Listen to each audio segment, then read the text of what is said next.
We just turned. I know.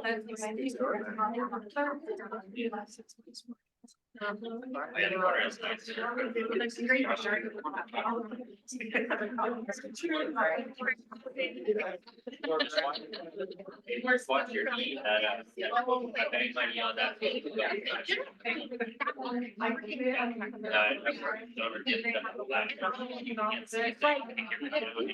ready to go. And like, they were like, we're like, yeah, very good idea. And then that when they.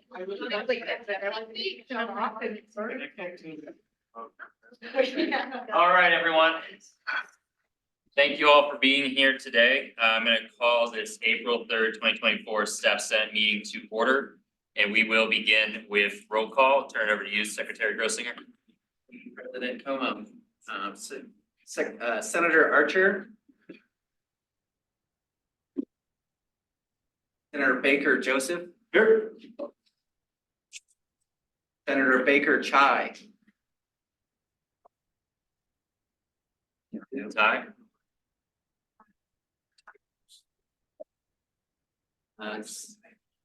Senator Beatty. Present. President Como. Present.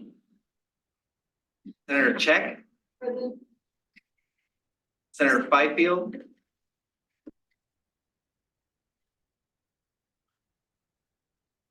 Secretary Grossinger is present. Senator Han. Here. Senator Harris.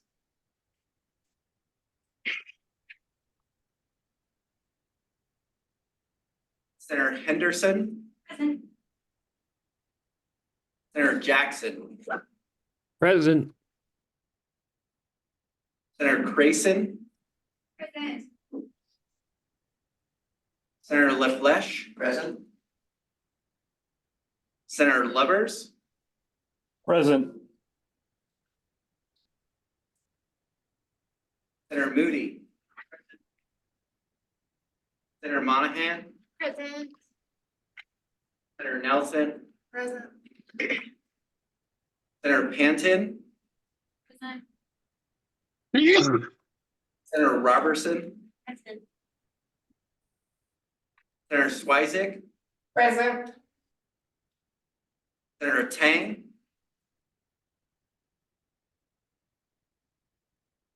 Senator Von Cleve. Here. Senator Vogt. Senator Wheeler. Present. Senator Adams. No, is she? Understood. And Senator Gallegos. He just stepped down about an hour ago.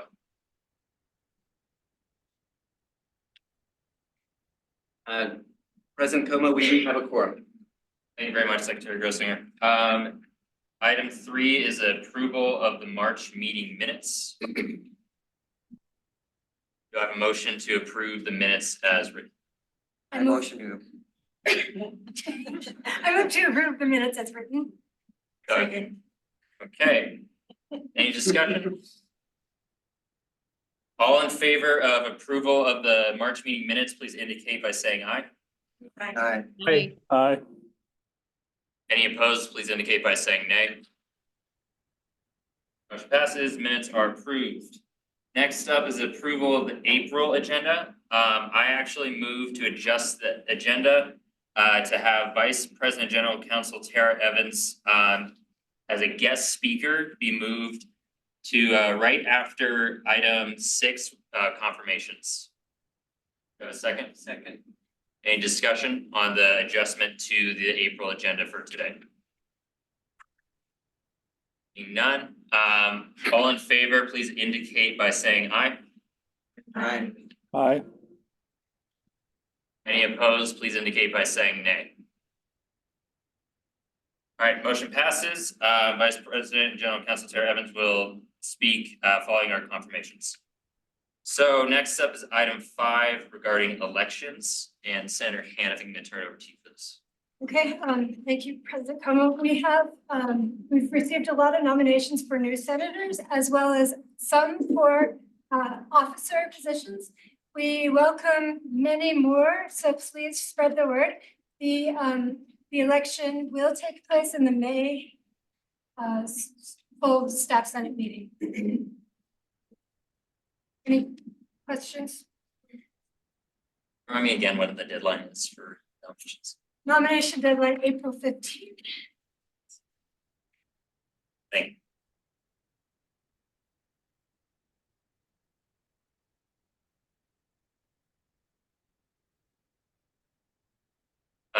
Any other questions for Senator Hand regarding elections? Moving on to confirmations, I don't believe we have any confirmations for today. Christine, is that correct? Correct. All right, moving on from there, Vice President General Counsel Tara Evans, I'll let you address Staff Senate for your yes speaking. Great, thank you. Good afternoon. So I have Becky with me, Becky Garcia. She's the senior auditor in internal audit. And as part of the president's working group on freedom of expression, intellectual freedom, and constructive dialogue, they came up with a principle statement. You guys approved that 2-page principle statement last fall, I believe. And now we're in the phase of implementing this. Martha is online and she's in charge of this. She has a group which includes Taya Baker from Staff Senate, which has been wonderful to work with Martha, and we have faculty senate rep and a student rep on that group, and we're kind of the implementation group.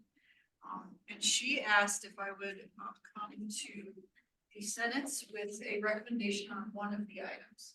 So one of the items is how do we address student complaints in particular, maybe broaden that to employee complaints about freedom of expression. So I'm gonna hand it over to Becky to tell you about what we currently do on her page related to any report. And then she'll hand it back to me to talk about what I'm proposing to do related to freedom of expression. President Cuomo, Staff Senate, thank you very much for having me here today. We had an opportunity last time internal audit visited to briefly touch on the fraud, waste, and abuse hotline. It was roughly on back of the risk assessment survey discussion. That link has been provided to you by Nicole Nelson. It is accessible through single sign-on while there's a report of concern button top left of that page. When you go to that page, there are 8 tiles. And on those 8 tiles, you can report anything from research misconduct, discrimination and harassment, fraud, waste, and abuse, employment conflicts, etc. So a variety of entities on campus collaborate behind the scenes with this hotline. Internal audit it, manages it. Every single concern issued through that hotline is investigated. We collaborate with the EORR, general counsel, the police department, facilities, etc., based on the complaints to make sure those are resolved. We do have this platform offsite. We pay for that to be an entirely confidential resource. You can submit complaints, either complaints, concerns, etc., through that online form. There's also a phone number that you could call if you're uncomfortable doing that through a computer portal of some kind. What happens is that kicks you out a case code, and that allows you to log back in or get back into the system and communicate with us in an active manner without having to use your UW credentials or resources in any manner. So. Thank you, Becky. So this has been around for a while now. It's a wonderful tool because we put it all in one place. So obviously we want to use you guys in general just to get this out there, right? So all of our employees, our students can go and see, I've got 8 different places I can report something that I report. So we thought this might be, the working group and I thought this might be a good place to put a tile about freedom of speech. Now there's 2 kind of ideas we have floating around there. One is a tile that, for example, says campus climate, freedom of speech, report a concern regarding restrictions on the open, civil, and constructive exchange of ideas. One place. And so anyone could do it, a student could do it, you could do it if you're feeling like your freedom of expression is being violated or something like that, or you're seeing something. The other place we thought about is just a tile for student complaints in general. Students have more complaints than freedom of expression related to maybe the academic instruction. That is a little more sensitive. I think that faculty, I'm gonna be talking to them as well, may not like that as much, but we are throwing and would like feedback from you guys on those two different tiles and whether you guys think we could add that to the report of concern. So open it up for questions. That's proper. That sounds good. Do we have any questions, staff senators for Vice President Evans and Gabriella, right? I'm so sorry. Please, Sarah. Yes, thank you, President Como. I have a question about what it is you're looking for, like a recommendation as to whether what is your timeline and what exactly are you looking for? Great questions. So, Adam, do you, as you can tell, I don't do formalities. Adam, do you, when's your next staff senate meeting? Do you have it monthly? Yes, we do. So the next full Senate meeting should be the first Wednesday of May, which I don't have the exact date off the top of my head. First Wednesday of May. Maybe by that time, any feedback that you guys want to give me and Becky, and then I will give it to the Freedom of Expression and Implementation Group on sort of your thoughts about both of those tiles and what we might do going forward related to allowing people to report a concern about freedom of expression. Joe Baker brought up a great point that we are accessible also as humans. If you care to report a concern to us, we will also get that through the appropriate channels. Thank you, Joe. Tara, would it be possible maybe to just get this written up and so that we can add it to the meeting minutes for today to refer back to, and that way we can get feedback by next staff senate meeting. My request. Yes. Okay, great. Any other questions? Yes. General Counsel Tara, would you also send a copy of that to me to go out to full staff? Yes, you want to send the request to all staff. Is that what you're suggesting? I want to have the ability to discuss it with Senate exec and see if we can come up with something more consolidated so that we get firmer answers from staff. To gather input. Sure. So. Would that be acceptable? Yes. Well, I also just sent you the link. Fantastic, thank you. Any other questions or any on Zoom that I may not have seen? Can I ask a question? So are you guys seeing freedom of expression concerns? Are you hearing this in your units? Are staff reporting anything like this to you?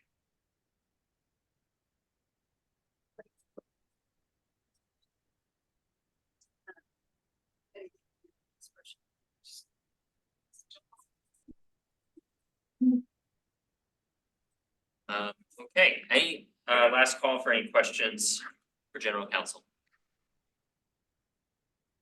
Okay, thank you very much for coming to staff senate, and we will get any feedback to you by next staff senate meeting. Thank you for being here. All right, moving on, we'll go into item 7 for external liaison reports, starting with ASUW representative Gary. Thank you for being here today. Thank you, President Como. So, in ASW, we're nearing the end of this administration. So elections are Monday through Thursday of next week for the next administration, and they get inaugurated on April 30th. So some big things, I guess, to close out this administration. Our Director of Wellness is hosting a self-care week all week this week. So relevant campus entities are tabling in the union. And then we're closing off with Access Day on Friday. ASW will have a table gathering like student concerns regarding to accessibility on campus, then as well as recording a podcast so that students can talk about those concerns. They'll be available to anybody. Our student organization funding board closed last week. This year, that committee provided $215,000 to student organizations on campus. That went to student like student org events, conferences and competitions. UMC is doing their diversity week all week next week and ending it with their awards banquet on the 13th from 6:30 to 8:30 at the Art Museum. And then some notable pieces of legislation from this term. The Senate just passed a resolution in support of increased safety on Highway 287. That will be sent to all student governments in Wyoming, all student governments in Colorado, both state legislatures as well as the Department of Transportation in both states. Spending, the ACW reserve account, all that money got approved for a couple of projects. Notable projects are $260,000 to improve lighting on Willett Street. That's like behind Fraternity Row. That was a big student concern, as well as improved AV equipment in Wyoming Union. And also a notable piece of legislation that's coming up next week is providing funding to make the Laramie Voting Center in the Gateway Center starting 2026. And that's what I have. Thank you. Any questions? Any questions for ASUW? Yes, Sarah Hand. Would you please repeat the last thing? What is gonna be in the Gateway Center? I couldn't hear that. Yeah, so starting 2026, Helping County is trying to do a consolidated voting center rather than different places for each district. They reached out to actually have that on campus, and one of our senators kind of took the initiative to make that happen in collaboration with the Gateway Center. Yeah, and ASU would provide the funding for them to do the rent space. Thank you. Any other questions for ASUW? Yes, Dr. Hall. Could you all come to the accessibility committee after Access Day, after you all do the podcast to kind of update us on the information you all find out about accessibility on campus? Yeah. Okay. What is the name of that podcast? I'm not sure if I caught it. Changes often. I think it's State in the Union. Yes, I mean, it's wherever you get your podcasts. Yeah, I think if you type in like Associated Students of the University of Wyoming, show. Okay. Any other questions for ASUW? Thank you very much. All right, next up, Faculty Senate. Bob Sprague, are you? So I I'm think here. Thank you, President Como and senators. I'm afraid I do not have much substance to report, but I also don't want to convey an impression that Faculty Senate is indifferent to issues confronting staff and Staff Senate. Faculty Senate is wrapping up the academic year with only 3 meetings left before the end of the semester. Faculty Senate does not meet over the summer because the majority of senators are on 9-month contracts. In other words, we don't work for the university over the summer. In reality, we loan the university 1/4 of our salary, interest-free, over the academic year, and then the university pays that loan back over the summer. But that doesn't mean we don't work over the summer. For most of us, it's a chance to restructure existing classes, build new classes, and catch up on research. This will be my first work-free summer in over 50 years, and that's only because I'm retiring. Faculty Senate continues to receive messages from senators who are relaying concerns by the staff they work with regarding the pending reorganization. The concerns expressed are not trivial. The deans may have been told by the provost to stand down with respect to pushing back on the reorganization, but that does not apply to Faculty Senate. We will support Staff Senate on this issue. In the meantime, faculty across campus are raising concerns about the scope of the DEI inventory underway. Many faculty are concerned the Board of Trustees' reaction to the political fighting over DEI is a potential overreach into academic freedom. While we are confident staff and faculty voices will be heard in the process through our respective representatives on the DEI working group, we also want to ensure the support for diversity, equity, and inclusion the trustees publicly expressed at their last meeting is not subsumed by fears of political reprisal. And that concludes my report. Thank you. Thank you very much for that, Bob. Are there any questions for Faculty Senate?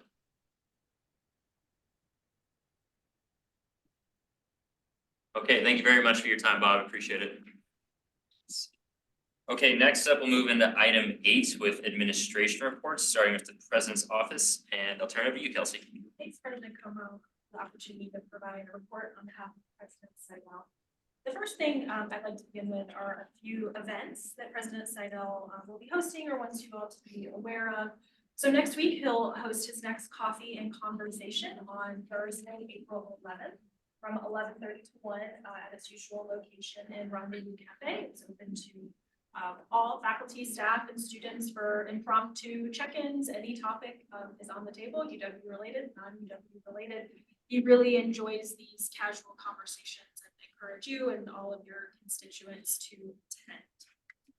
The second event is Spring Convocation, and that will be held on Wednesday, April 24th from 2:30 to 4:30 in the Union Ballroom. It'll also be available via Wildcast.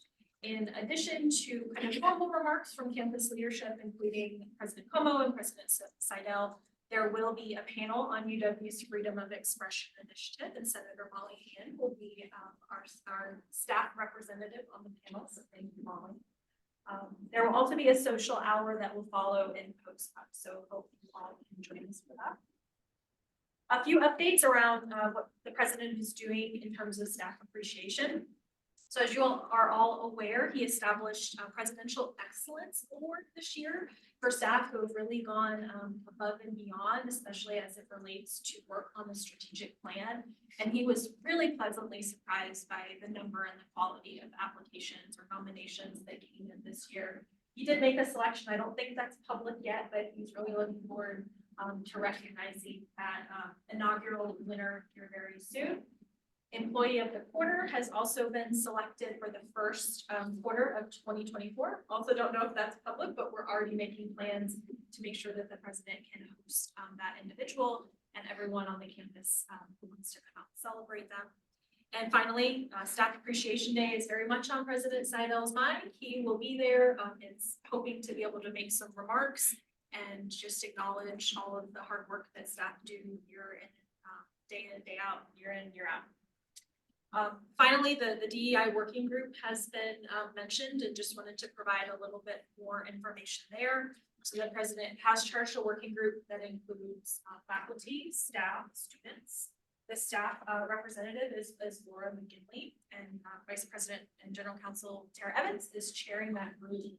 And this group is charged with really inventorying all DEI activities at the university. It primarily has a fact-finding mission to help President Seidel make some hard decisions on how we DEI at the university. Chair Sprague did mention academic freedom and research, and those items will continue to be protected at the university. Those are enshrined in the president and the working group. While they may be looking for some information on those topics, will continue to protect those incredibly important activities at UW. Finally, as you all know, the president has launched the Presidential Leadership Institute this year, and applications just closed last Friday. I would say I was hoping for like 25 applications. We ended up with 47. So huge, and I see many folks throughout the room or have thrown their applications in the ring, and we're gonna have some tough choices on who joins the first cohort, but really appreciative to all of you for helping to get the word out, and the president's really excited to launch this in May. That concludes my report, but I'm happy to answer any questions if there's time. Any questions for Kelsey? Sarah LaBush. How many will ultimately be selected? Great question. We were, the planning group, which includes myself, President Como, Christina, and Richard Miller, we're thinking about 20, but I think we will likely increase that given the demand for the program. Thank you, Kelsey, President Como, and senators. I was wondering if you could talk a little bit about the Excellence in Global Engagement Awards, which went live Friday, and the nomination deadline is the 10th. Yes, I'll do my best there. Issa Healthcott and Global Engagement was really driving this, and the president's office is supporting to help elevate this, but she's really the one who is organizing it. I know that overall, we're looking for faculty, staff, and students who really engaged heavily in global engagement and wanting to recognize that. I know there are some cash awards and other ways that folks are being recognized. But I don't have more than that to share. Okay, I built this survey, and I can talk all about it, but I wanted to from the president's office.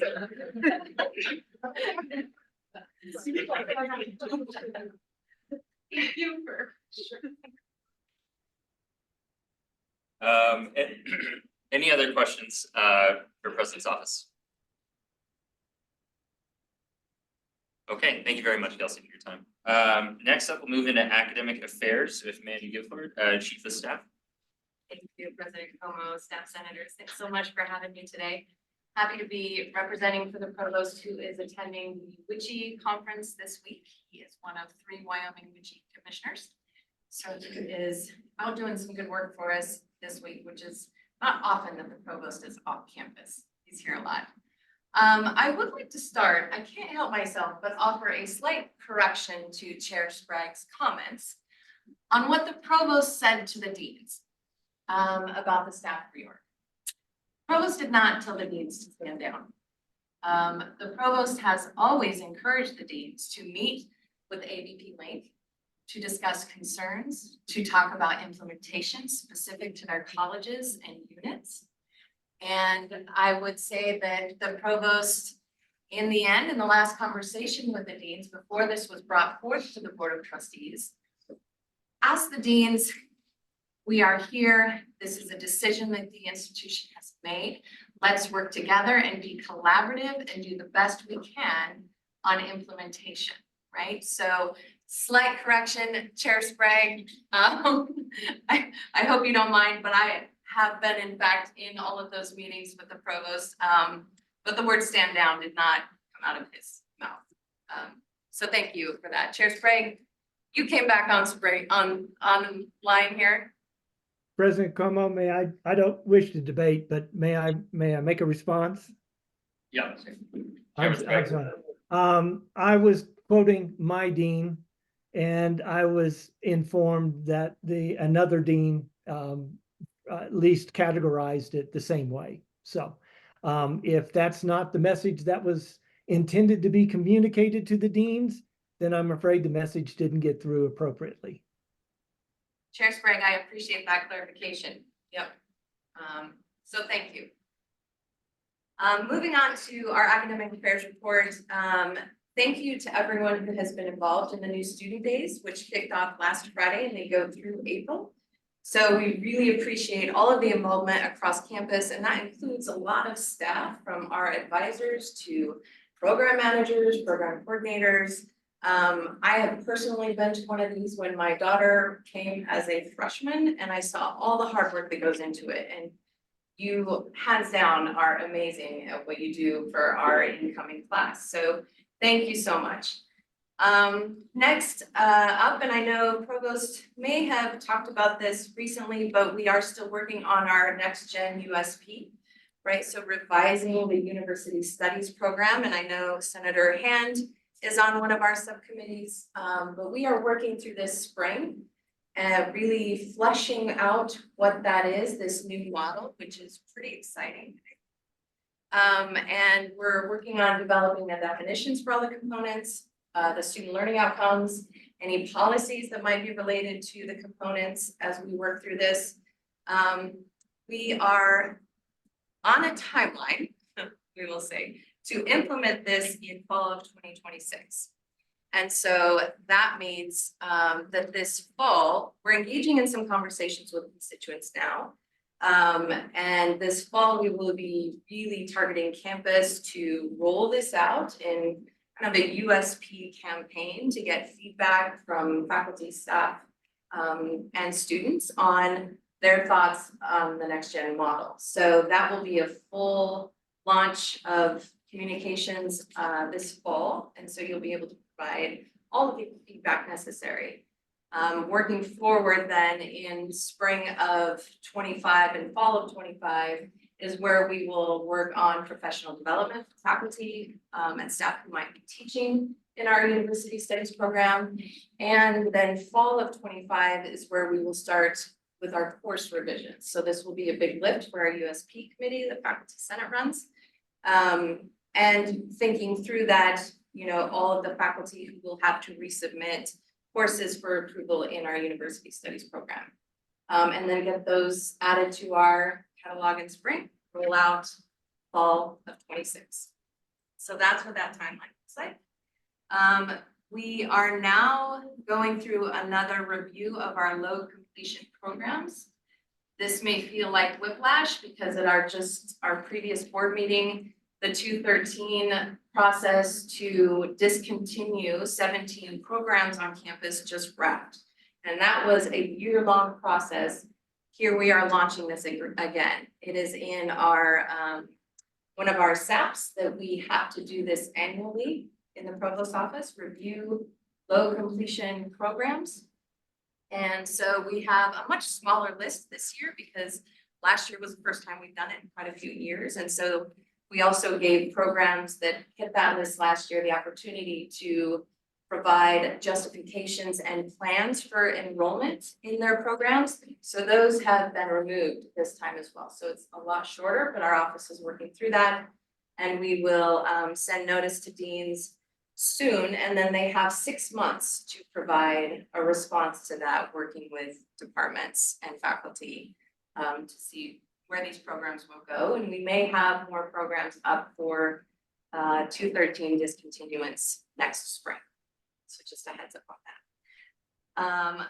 I would just like to offer in my final notes a really deep appreciation for Staff Senate for expanding membership to administrative professional staff and contract. This was a huge step, and I know it wasn't an easy process. I served on Staff Senate for about 3 months before I got a new position and was booted off Staff Senate. So thank you for allowing us the opportunity to come back, to have a voice and to be represented by this body. So appreciate it. That's my report, President. Thank you. Any questions or comments for academic affairs? Yes, Senator Monahan. Thank you, Mandy, President Como and Senate. I was wondering, with the evaluation and the course studies and stuff like that, if there was going to be a re-implementation of freshman year seminar, if it's through that process or a little bit different, and if that's under consideration as well. Yes, excellent question. Thank you so much. We actually have a staff senator who is on the first year foundation subcommittee. So as of right now, the first year seminar will not be included in the USP. That does not mean that colleges and departments cannot offer a first year seminar. You can still do that if you have those resources, and it can be, tailored to your discipline. And so as of right now, the first year foundation course is what we're bringing in to replace the FYS. Right? This is a 1 credit course. It's different in its student learning outcomes. It's different in its mission. And it's really coming off of, our new freshmen and students have saddled up for a week-long process in the fall. This first year foundation course will build off of that and expanding into, building out how to be a college student. And this includes skills such as financial literacy, accessing campus resources, really learning about, study habits, critical thinking, a bit in here, right? But that is replacing that so far. And I would offer Senator Hand if you have anything else to say about that.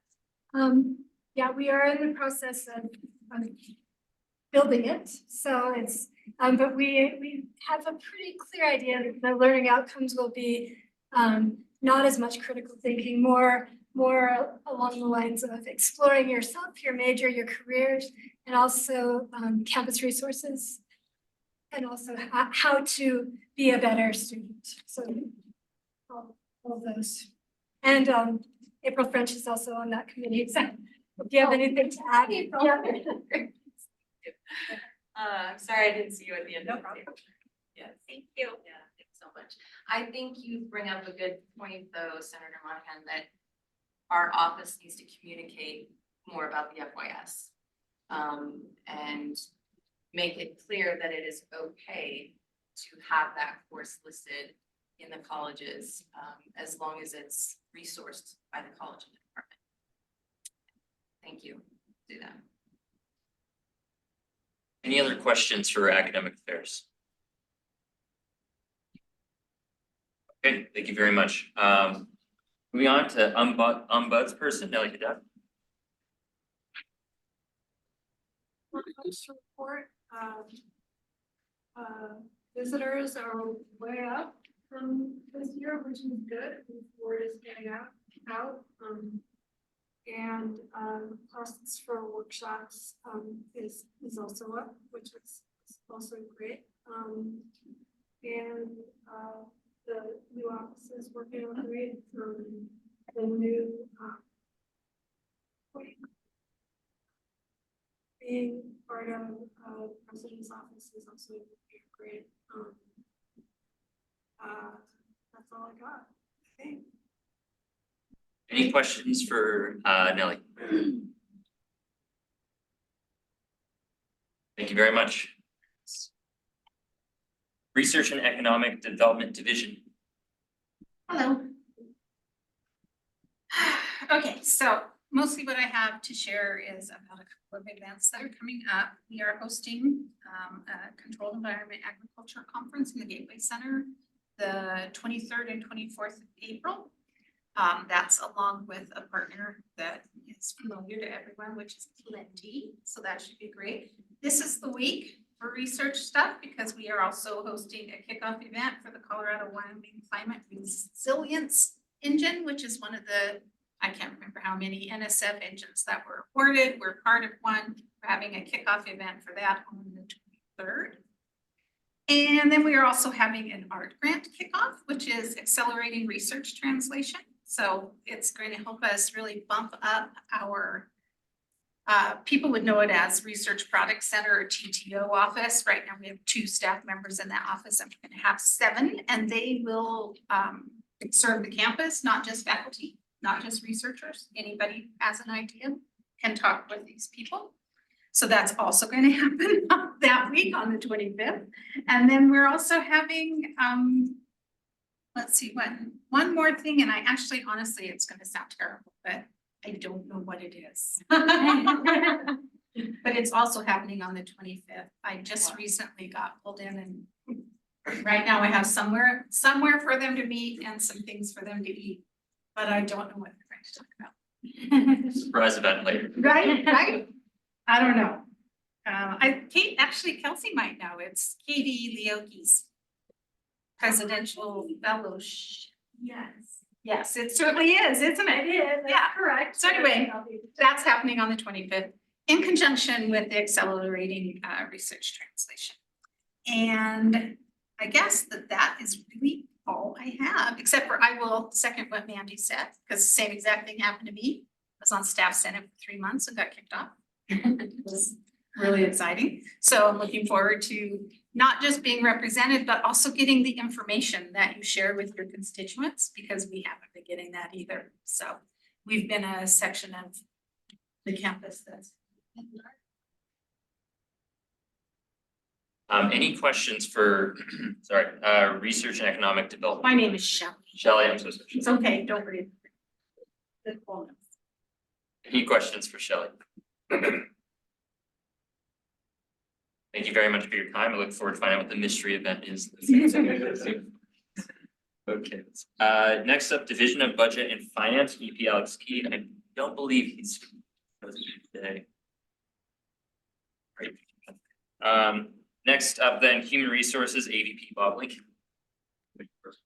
Senators, one big piece I wanted to highlight, you guys received notice of it yesterday, but just want to call your attention back to it. There is a new lower $35 copay for in-network behavioral health visits. So that is for mental health and substance use disorders, office visits for employees and such, offered through Cigna. Caveat, if you will, for all those of us that are on high deductible health plans, it does say you're gonna have to look at co-insurance as opposed to that copay, just as a note. And then in regards to the organizational change side of things, as you guys know, we're pumping the brakes just a little bit to be able to get in front of all impacted employees, to be able to make sure that we can hear their voice as we work through that. So we're clearing calendars currently to be able to work with colleges and units to be able to make sure that we can foster those conversations and discussions as well. So we look forward to engaging with the group of individuals.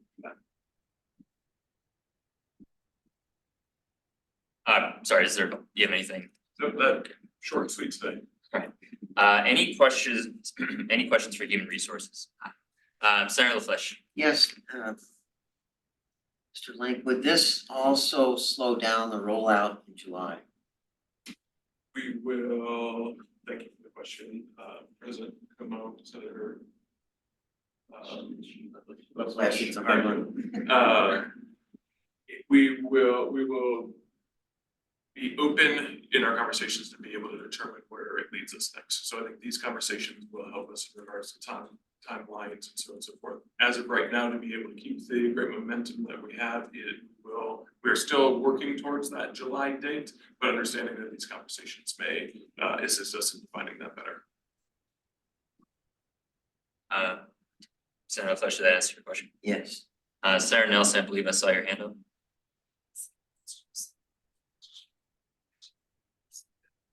Roll out, 21. All right, I have, Go ahead. I'll go first. As meant, sorry, everyone, I can't talk good. So staff centers, as you know, there's an ongoing survey going out regarding getting feedback for constituents, on the reorganization.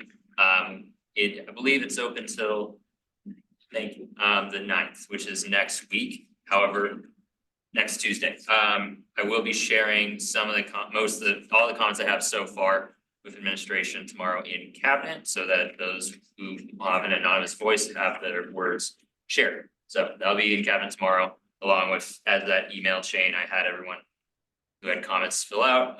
Those will also be included with the report. So I'll have a lot more information, Bob, for you tomorrow regarding that. I hope it leads to some conversations on staff's feelings for the reorg. That may not have been, I may not have voiced clearly enough in BOT last week or 2 weeks ago. So just wanted to share that. And then Jesse, turn it to you. Thank you, President Como. Bob, what will the communication look like? Is that gonna be like HR coming to the affected individuals, or will they meet as a group and have that conversation? What will that look like? Thank you very much for the question. From that standpoint, it'll be one-on-one. You know, if there's individuals that would prefer to be able to have, we can work through that, but right now it is that we'll, you know, for example, we'll set up in a college and we'll just have meetings and to be able to allow individuals to be able to walk through questions, concerns. What we're finding, and I think you guys would agree with, is individuals are at different points in regards to engagement, where staff senators have been hearing this for quite some time. We've got other individuals that are kind of, it's just hitting their scope that they're looking at. So we want to be able to make sure we can answer any questions. We can kind of walk through how it could impact them, debunk some of the myths, all of those type of things, but there'll be one-on-one. We'll provide some of the initial questions, if you will, so if people want to be able to respond in writing and or have the responses prepared in writing so that we can walk through it. We just want to be able to make sure everyone's comfortable, as well as what can we do differently, right? And so we want to be able to make sure that everyone has that voice to be able to say, like, we could change this within our college or our unit, and it may lead to better outcomes as well. Thank you. Any other questions for Bob? Any on Zoom that I'm missing? Yes, sorry, Senator Chuck. Who's gonna be part of this committee doing the interviews? Who's gonna conduct these one-on-one meetings? Thank you for the question. So it'll be between budget and finance and human resources within the division, well. So I'll kick them off as we get everybody up to speed to be able to make make sure they can be responsive to the questions and such. But it'll be between the budget and finance division, if you will. Do you have anything? No, okay. Please, go ahead. Thank you. Hello, VP League. So to meet with each individual that this might affect, I'm sure would take a chunk of time. What is the time frame that you're looking at to be able to have these one-on-one meetings? Yep, no, I appreciate the question very much. We're gonna work through it as quick as possible. We've committed to the board, to the president, to you, to all of you that will conduct these. And we'll execute from that standpoint. So that's a little bit of where we're saying that we're bumping the brakes just a little bit, to be able to make sure that everyone's voice is available.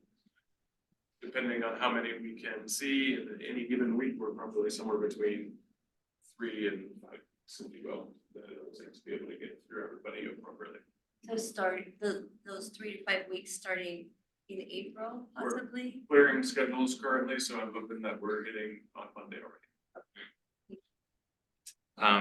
Megan, did you have your hand up? Yes. Okay, so actually I had two questions. My first is when you were talking about at the town hall, the staffing managers for finance and for human resources, when those positions, postings go live, who's on that committee, the time frame for hiring? That's my first question. Thank you very much. The committee is not set. We're doing the final scrub of position posting actually right as we're speaking. So hopefully that'll be posted. If not, yeah, this week it'll be early next week, and then upon that, we'll work through that. We would ask that, we'll work through who would all be on that search committee. From that standpoint, from a timing, this is an internal only posting. So from that standpoint, minimum posting time frame is 7 days. So that's what we're debating right now, is if we extend that to 10 or whatnot, but it'll be, we'll make sure that individuals have the opportunity that are interested to be able to apply for those positions. And then we'll work diligently to be able to get them on board, and to assist with transition, so that way we can get that additional bandwidth there as well. Megan, did that answer your question? That did answer my question. Should I ask the second question or let it go around? Why don't you just, since you already have the. Okay, mic. sorry. My second question, when you said one-on-one meetings, I know that you've already met with vice provost, deans, that type of thing. These meetings, are they with the individuals impacted, and will the supervisors be in those meetings as well?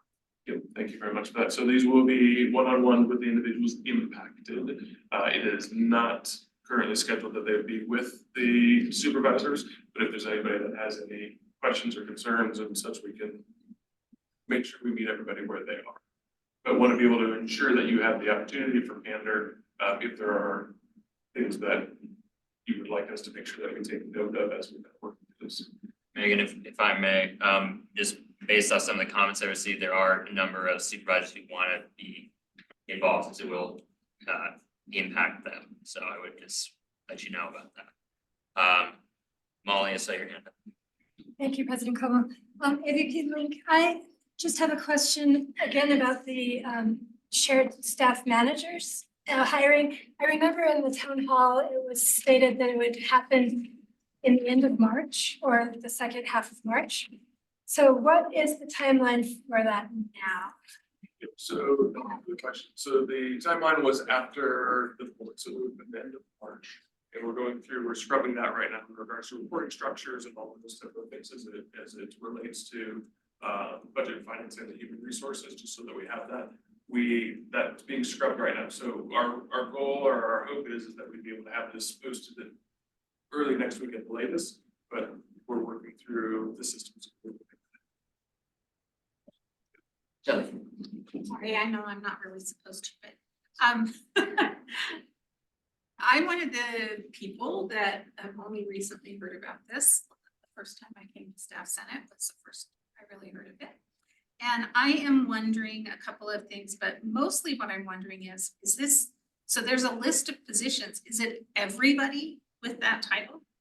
And one, if it is, do we have a list of the people who are affected? Because I might be a supervisor of someone who's affected and not even know it. Second, we're all affected, so I wish we'd quit saying the people who are affected because it's gonna affect us all. And three, Are hundreds of people going to report to your shared services managers? They're gonna have to do hundreds of performance evaluations? Cause there's 2 shared services managers, right? There'd be 2 shared service managers, there'd be spans and layers, so there'd be leads within that, to be able to ensure that there's proper management. Okay, cause that, Yeah, no, it's not. That's a lot. It doesn't make sense, correct? okay. Good. So, those are my questions. All right, give me your first one again. The first one was, are all of these positions with those titles going to be split in one way or another? Oh, and actually, I had one more on that, I'm sorry. Why are we still hiring these positions with these same duty splits, with these same titles right now? While we're splitting them? That's weird. So this, upon the beginning of this, right, is we're not slowing down business, so individuals need to be able to still conduct business. Those individuals that are in, the tough part is that all the positions aren't the same, right? So an office associate senior is not an office associate senior is not an office associate senior. So we're clarifying that, and those individuals that are being hired understand of what that role is per the PDQ and so on and so forth. So that there's a little bit of clarity that's offered there. But at the same point, we're not slowing down work. Individuals that are they are being informed that they may switch to some extent, but realistically, the intent of it is still there. In regards to the split of positions, going back to your first one, your second one was a statement, your first one was in regards to. My first one was, is everybody with those titles? Yep, so everyone with those titles will, there's the potential that there is an impact to that, so we'll meet with all of them. So for example, an office associate that's not doing budget, finance, or human resources, there may be actually no change to it. So walk through it, we want to make sure that we hear their voice, we're in those type of things. So we should be aware of everyone who reports to us with that title and figure out what they're doing, and then we know if they're impacted, or do you already have a list? We've worked through all of the deans and, and most of the cabinet as well to be able to kind of identify that already in regards to what that impact is. So we're working through those structural changes, but realistically, a lot of that is going to come from these conversations. So that's kind of what we're working to, is to be able to meet with the employees as you have asked, to be able to make sure that we understand all those idiosyncrasies, make sure, as the board has suggested as well, that nothing is dropped. Okay, because one of those titles reports to me. And I haven't talked to anybody, so just wondering. Kelly, did you have anything else you wanted to? No, thank you. I see. Jean, you saw your hand up. For new employees that are coming on, they aware the job that they applied for is going to change in the near future? Do they know that they were hired to work for a program or a department? That they potentially won't be wearing the hat to do various duties, that if they were hired and they're doing hiring in finance, P cards, will they, and then this change happen? Are they made aware? So most of the positions that are currently coming through, that they're being, or like accountant positions, they're still in that finance. The change is limited, if you will. But yes, when we're coming through, that is being asked by the managers, and we're kind of helping them with that script. Okay, because I did get feedback from a constituent that newly hired that said she was pretty freaked out, didn't know anything about this till the Q&A, and then was upset to learn that this job she took, she now doesn't know that she'll have it the way she came on board to have. And so she's upset about it. And I think there's some other feedback like that as well. Jean, did you have anything else you'd like to add? Any other questions for human resources? Any on Zoom, Christina, that I'm missing? Okay, thank you very much, Bob. Next up, Division of Operations, Vice President Bill Nye or Representative. I think we have it. Okay. I'll move on to government affairs with Vice President Mike Smith. Thank you. Excuse me. Not sure how long or short to be, and by now all my information is pretty old. You've all read papers and talked to folks, but I guess the short version, and if you want more details, happy to give you what I can. Was that the legislature reached an agreed upon budget near the very end of their session this year. And as far as the overall requests that UW had made in our supplement or our budget request, things for the most part went fairly well. Familiar with some of the provisions outside of the dollars allocated, including the DEI topic that was already discussed, and repeal of gun-free zones that passed the legislature and were subject to veto by the governor. And the legislature decided not to come into a special session to address those issues. So we're on to the next year.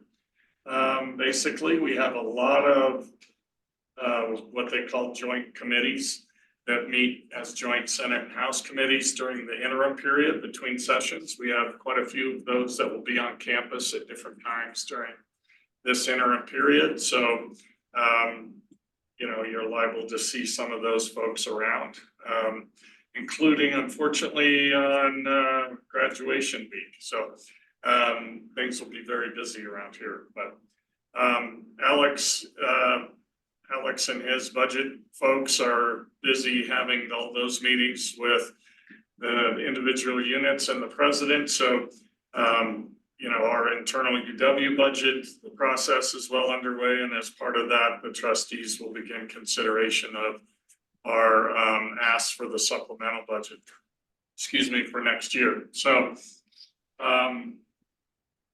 really that's about it, unless it's appropriate if you want me to run down some of those supplemental or not supplemental, the budget asks specifics that were included in the bill. But other than that, that's about it. Thank you very much. Do we have any, I personally don't, but if anyone else wants a more detailed rundown, please, your wishes be known. Vice President Mike. No, I can run through it. Our number one priority has been for the last few years, compensation increases. This year, there was several $1 million for compensation increases for UW employees.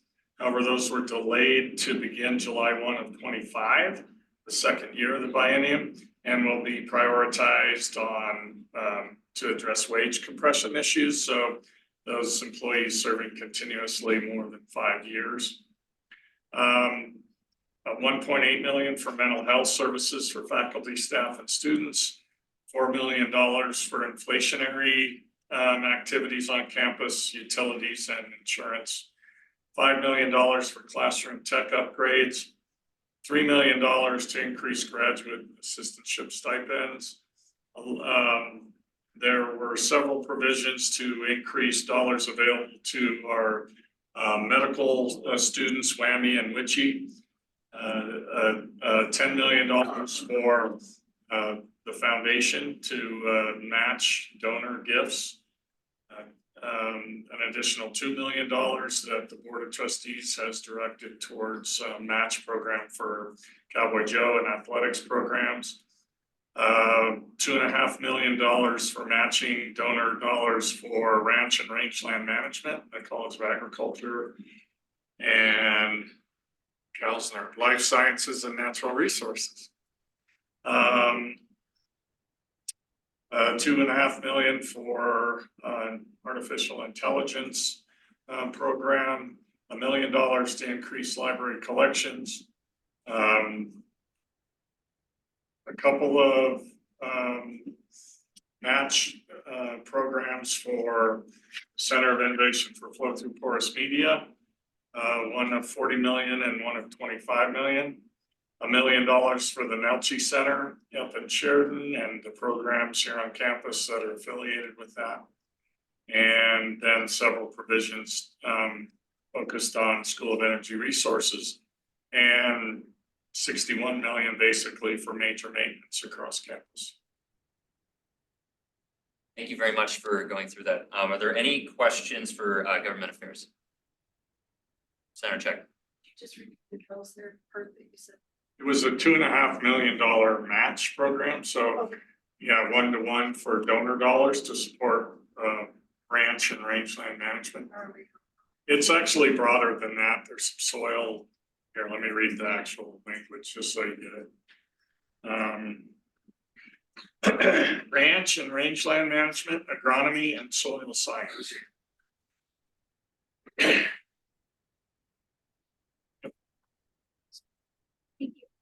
appreciate the specific area of like wage compression. So that's like an ongoing problem. I did have a quick question about the is it 8 million for mental health? 1.8. 1.89.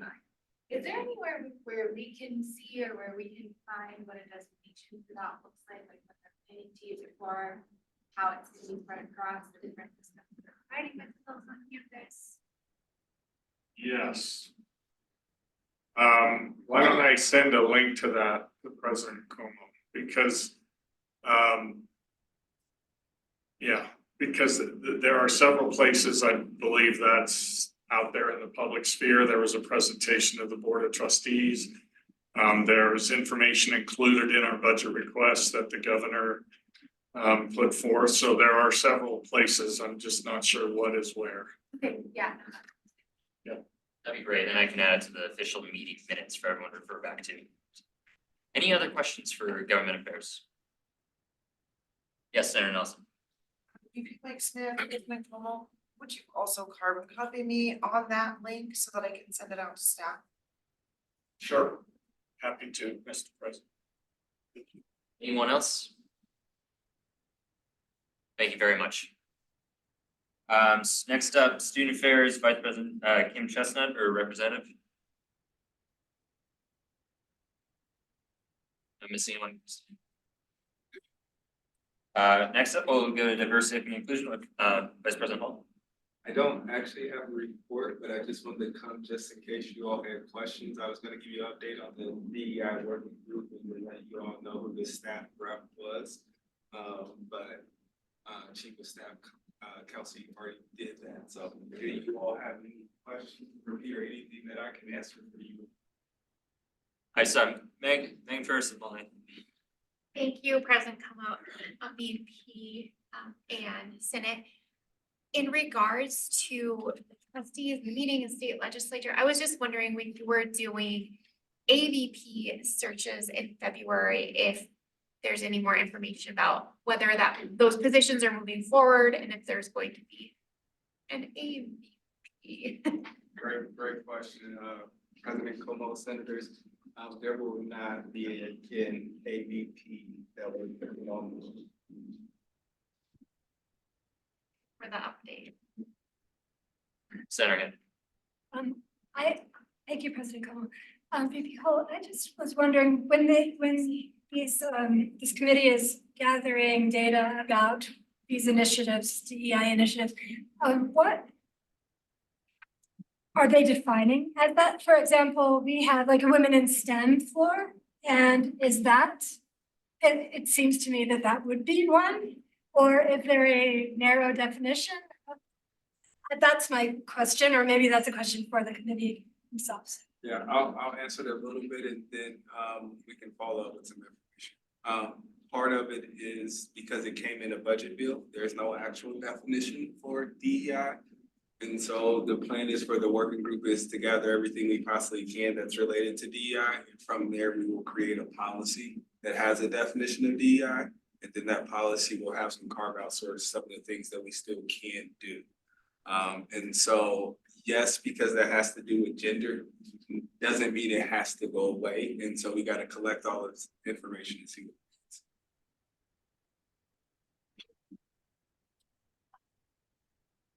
I just had a quick question about you, I think it was last meeting, you kind of discussed how your area was gonna start having some translation services for student health counseling, and I know that was like in collaboration with the community, but knowing that stuff, there's budget cuts. Do we have any idea if that will be an option for fall, or if we're gonna? Yeah, so that falls under Title VI. So our Title VI stuff will still have to go on. We don't know where it will land and what that will look like, but it will still have to go on. The ADA work that we do as well will still have to go on. We just don't know where it will. And then just follow up, just with a lot of different programs, they have DEI components, for example, mental health skills. How does that, is that part of the DEI group that you guys are working on, where you're kind of figuring out where that falls and how that lands, or is that something that will just have to be funded? We will go as broad as we possibly can for anything DEI related. We understand there's some things that has to happen from an accreditation standpoint. There's some things that have to happen from a federal law standpoint. And those things we will still do, and then there will be some stuff that we pivot and we change.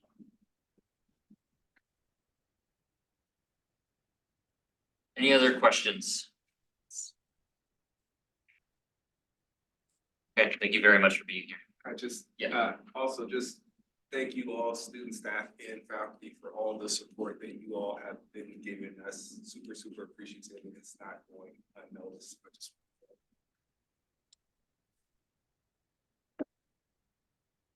With that, that concludes our administration reports.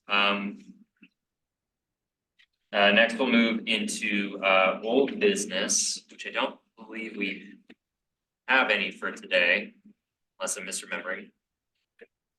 All it says. There's nothing.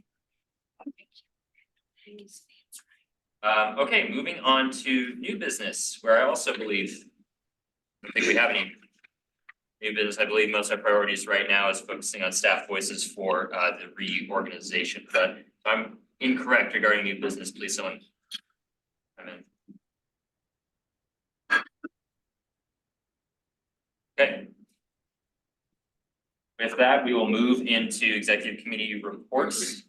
As Christina, I believe, sent a reminder for regarding the course release time feedback form. Please get feedback in by this Friday, April 5th, so that I can continue conversations with administration regarding that course release time for staff to attend academic classes. So just a reminder there, please get any feedback. I've heard from a couple people so far, so thank you very much. Let's see, next up, I already mentioned it, but I'm going back to it, the survey. It does close, it's Tuesday night. Tuesday night, please, if you haven't already, make sure your constituents are responding to it if possible. And like I mentioned, I will be bringing the data have so far to cabinet tomorrow morning, as well as the additional comments from the email chain, just so nothing's lost in the cracks. So there's that. Next up, centers, we need to sign up for some shifts for staff recognition day. Would you say that's correct, Senator Moody? So, please make sure you're taking a look at that. I see some people have signed up, and I intend to sign up as well for at least one. No, please go ahead. President Como, thank you. We do have a sign up sheet over there. Christine, you want to pass it around? We are going to pass it around. If your name is not on it, please look at the list, sign up for something. We still need people to cover the gains areas and things like that. So if you've not signed up, please do so. We need all senators to be able to come and spend a little time with us that day to help out. We're looking at 600 people and 5 of us cannot do it. And I'm sorry to say that 5 of us cannot do it. So for it to be successful, we need everyone to be involved. And if you'll remember, when you signed up to be a staff senator, that was part of what you signed up for, was to be at some of these events. Thank you. Yes, Secretary Grossman. Thank you, President Como. Senator Moody, how will someone sign up for certain sessions? So, they can sign up and where is that list? Is it on SharePoint? The sign up list is on the SharePoint, the staff sent a SharePoint. And they can go on there and sign up. Please don't make me start calling people and saying you're not signed up, because trust me, I won't hesitate to do that. This will be a fun event, so. Thank you, Senator Moody. Okay, so going back to my report, so regarding the board, my report, and the conversation with the board trustees last 2 weeks ago, sorry, time is difficult. I understand, I've received some feedback and concerns, that I may not be representing staff's voice as accurately as people would have liked. That was not my intention. I want to bring forward some concerns from the town hall that was that Tuesday, as well as balance that some mentions of staff who are supportive of the reorg. But for any staff, listening later and in this room, if I made you feel like I was not listening to what you had to say, I do apologize, and that was not my intention. I wanted to take a balanced approach to it, with this being the first mention at board of trustees. So, but I completely understand if people had that mentality, and it's a totally valid opinion.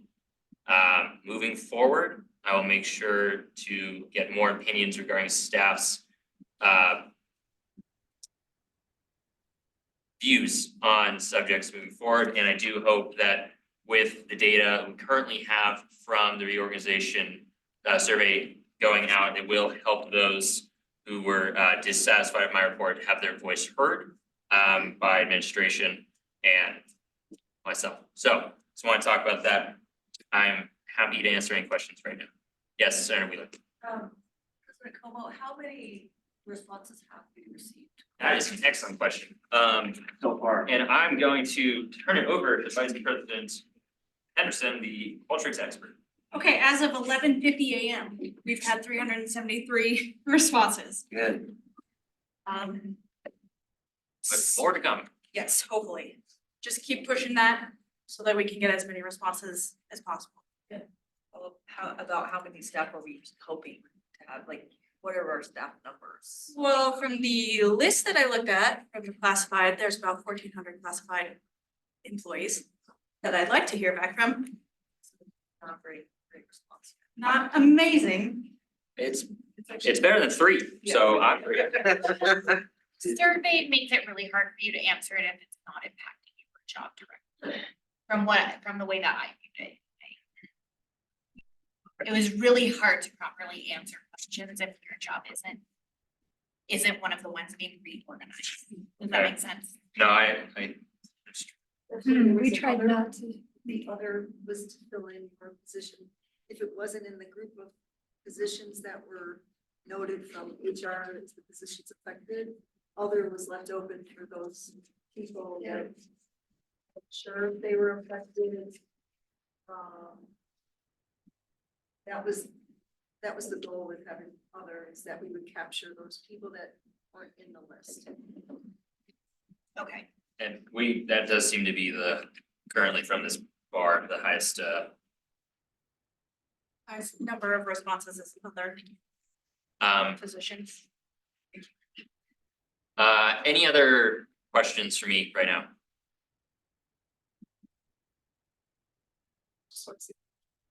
I want to say thank you for coming up with the survey. I think this is getting help. Based on those, President Kimball, based on those 300 responses, is there,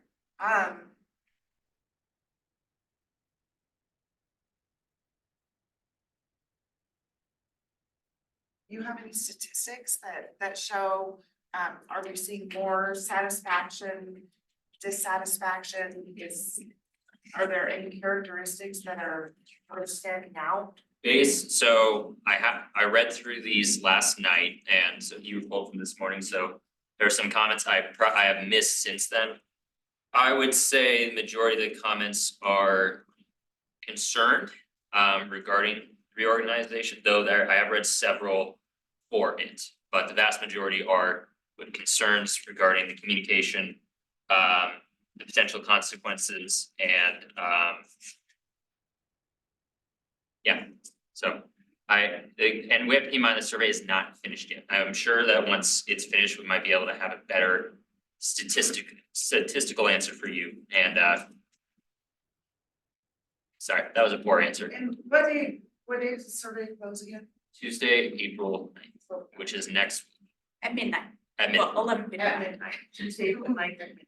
From the midnight oil to get those last few responses. So, I'm also, if anyone curious, I'm just gonna send this again from this morning to staff sense, everyone who's curious for how it currently is and reads the comments, will be able to. Vice President Henderson was able to put it into a nice little PDF, well, it's not little, PDF. So I will send that to everyone following today's meeting. So everyone can see where we're currently at this week. Does that sound okay? All right, yes. I'd like to say the comments about for people in the audience to know that it's anonymous.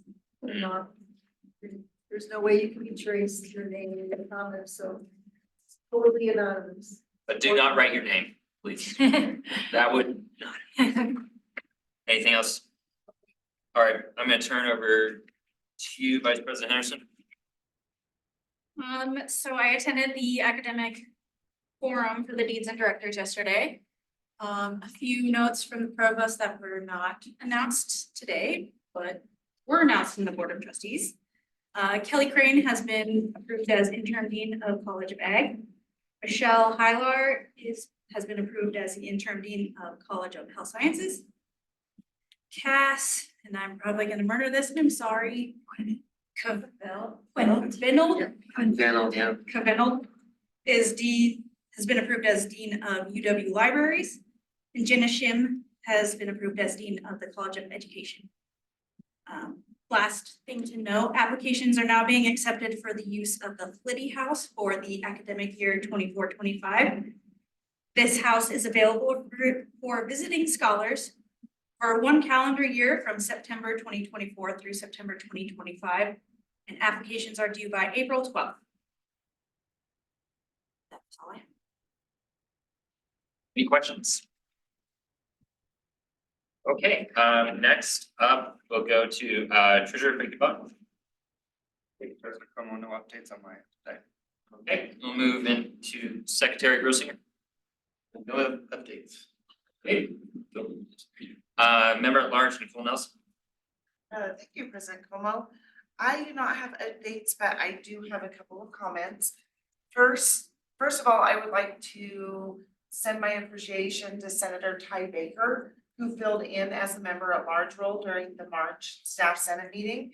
From everything that I saw, she did a fantastic job.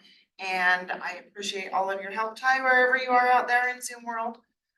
We'll look forward to seeing what else that you can do in Staff Senate. The other announcement that I want to formally make, I know that Staff Senate's exec is aware, and I believe Staff Senate is aware, that I will be stepping down from Staff Senate this month. And I have enjoyed working with all of you and hope to see you on campus and hope to hear all of the wonderful deeds that you're doing and how you're making the university world a much better place for all those involved. Thank you. Thank you very much and for everything you've done for Staff Senate. We will miss you.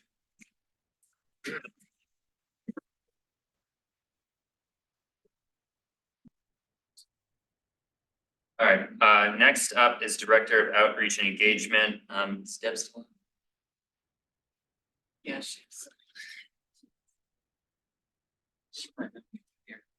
Should I say again? Deb Sailbox, are you on still? She has Deborah's iPhone. It's a very common last name these days. Okay, well, maybe we'll circle back. She may have had to step away. Can't seem to hear it. That was from an hour and 15 minutes ago. Next up, legislative affairs update, I believe Ethan's here today. Okay. She's on. Oh, Deb, can you hear me? I am. I just couldn't get my phone to unmute. Sorry about that. At this moment, the only report I have is that I have met again with Cigna. The mental health initiative is something that we were working with our committee, and also I know Jeannie Check's committee was working also.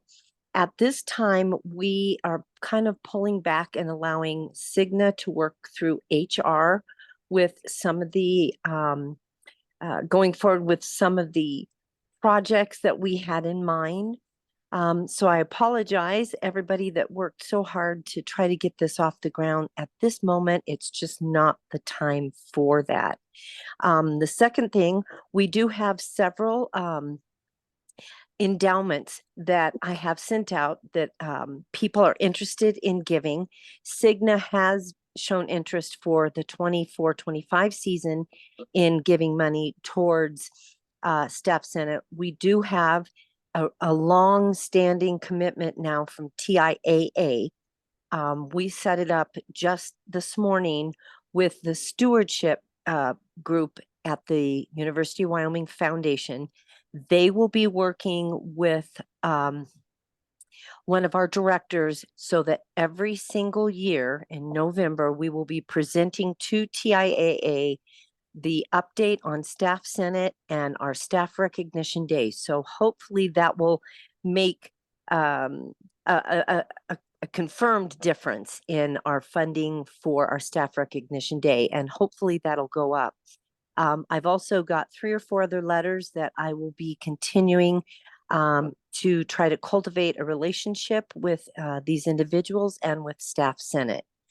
I also have personal news. I am retiring as of June 3rd. So I've not spoke with President Como at this point, but if you're interested in helping with this committee and searching and continuing relationships with individuals and corporations outside of the Laramie, Wyoming area to build interest and additional support or scholarships or endowments for Staff Senate, please let Adam or myself know.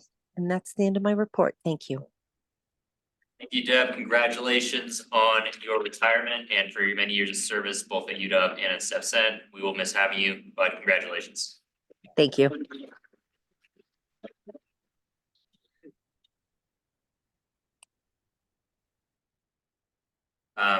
Okay, I believe that moves us into liaison reports. We'll start with Advisory Council on DEI with Senator Tang. I don't think that was the thing anymore because I have never been contacted. Yeah, I think you're right. Yeah. But you are the next one, Athletic Planning Committee. No update. The next meeting was scheduled in May, so I will update by the time. Okay, thank you very much. Next up, is Campus Safety Working Group, Senator Moody. No update this time. Do you know when the next meeting is? I have not heard. DEI Review Working Group, I believe we have, Senator McGinley's on that, right? Yeah. She not here today, okay.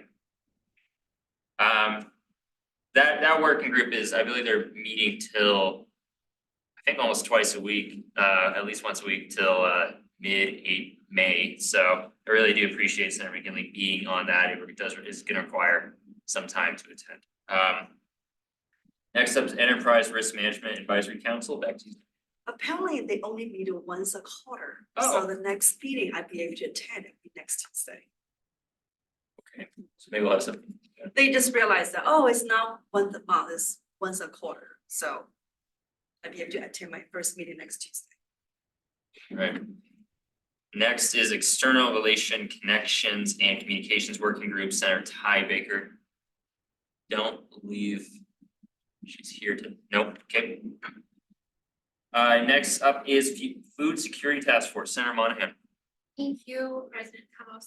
The biggest thing right now is a giving initiative with matches towards the food security. You should have all gotten an email about it. I'll forward that out.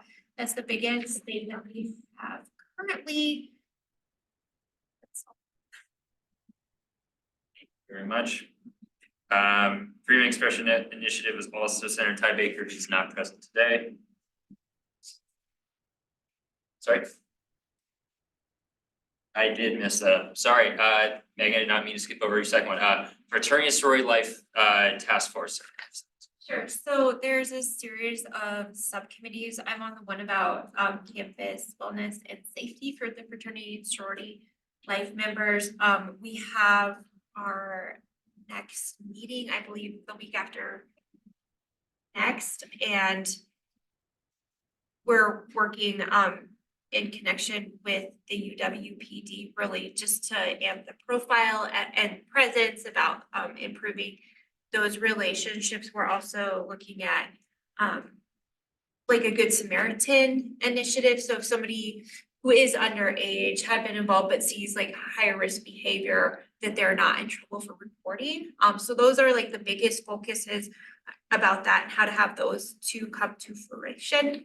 And then the other subcommittee I'm on is about visioning, and it's really about alumni engagement. People are more likely to join a fraternity and sorority if they know somebody who has, and then for the future of the chapters in terms of donor base, and then just advising getting alumni engaged. So those are where we're at in those two subcommittees. There's another one in terms of space allocation. And they're working with to see what spaces may be available for the chapters that currently don't have houses on the row or on Ivinson. So that's where that's at in process. And then in April, all the committees will come together and then make a recommendation for the president. Okay, thank you. Next is Green Dot Committee, Senator Hand. I don't have much to report. They had a very nice booster event last Thursday. It was a family feud. I was trying to get some staff senators. Megan was the only one who was willing to, so we didn't represent, but next time maybe we can do that. Did you win? I didn't go because nobody was gonna go with me. Putting my little violin together. No, I actually did not attend, but I've heard it was really fun and a great way to, revitalize the Green Dot program. I was recently interviewed by a media, a student in a media class about Green Dot. So things are really finally at that stage where we have reached a saturation point on campus that is a good saturation. So I'm pretty happy with what Green Dot has done. Next is Public Art Committee, Senator Grossinger. We did not meet, so I have no idea. Parking Committee update, Senator Van Cleef. I actually have an update. We had a meeting. Okay, so we had a couple of parking requests. That the parking lot on the corner of 15th and Bradley, which is highly affected by construction, had an issue with visibility with cars parking right there on the corner. So they asked if we would change those first two parking spots into motorcycle parking so that people can actually see around that corner. So it's not quite as dangerous. So we approved that. Campus Rec asked if they could have a parking spot for their vehicle and we approved that. Yes, thank you. Yes, yes. It's going to be an 18-month thing because when the dorms open and everything, we're going to move in, but you guys will have one, so it's fine. Taking off the staff Senate President hat for a moment, as a Campus Rec employee, thank you. You're welcome. The psychology department also asked if they could have a permanent spot in the America Loop for their clients. So that, it was that or the parking garage, and we decided America Loop was a lot shorter walk, so we gave them that one. And this is going to be on the transit website. parking permits are going up, but the majority of them are only going up a couple of bucks. Now, of course, those people who want to park in the garage, those went up a little bit more than a couple of bucks. Students are going up more than that, but majority of them are not going up very much at all, so. Now I heard some of the, for context, some of the increases were to help pay for the salary increases for the staff working in transit or. Didn't hear. I just let it go in. I have the list. It'll be on the SharePoint. It'll also be on transit website, so. Yes. How much are the garage permits going up? Do you have that? Yes, I do. Hang on, I have my reading glasses today. So the garage only permit is currently $354 on an annual basis. It's going up to $376.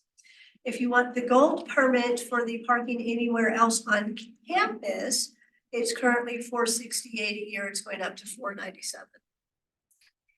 Now, those of us who are over in Hill, ours is only going up a couple bucks.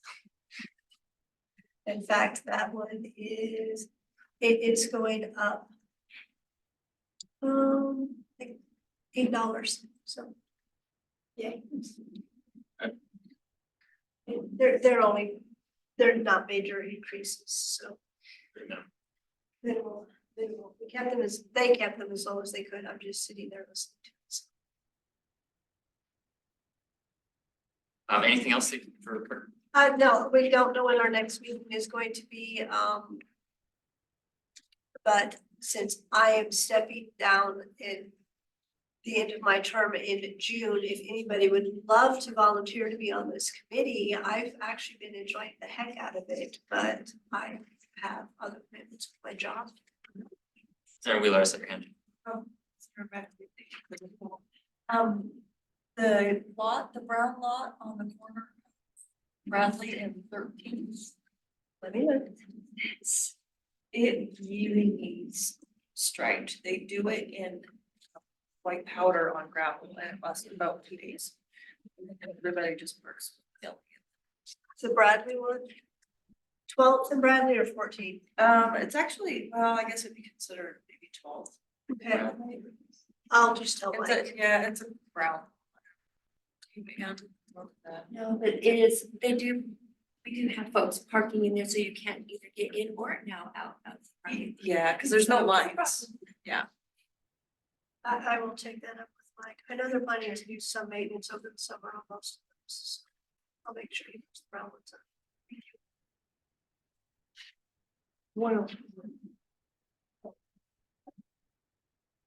Yep, I got that one. 104. Sarah Wheeler, did you have anything else you wanted to add? No. Thank you very much. With that moves us into committee reports. We'll starting with the staff recognition committee with Senator Moody. Turn it over to you. Thank you, Mr. Como. So we met on Tuesday, yesterday, and finalized food for the event, and I think things are moving right along. One thing that we're trying to get done by tomorrow is voting on the awards. So the committee has been tasked with getting that done by tomorrow, so we can get plaques ordered in enough time to get them here for the staff recognition day. We're going to work with transportation to see if we can get like a bus that will do just a route. Pick up people and get them to the arena auditorium and then back when they're finished. So it's been decided that we are going to have people volunteer to be at the doors. As people come in, every person will get a ticket so that they'll at least be able to put their ticket into one of the drawings that we'll be having. We will still be having a 50-50 raffle and a meat raffle. So be looking for information on those. Other than that, I think we're about ready to go. So just make sure if you haven't signed up yet to do that. Thank you.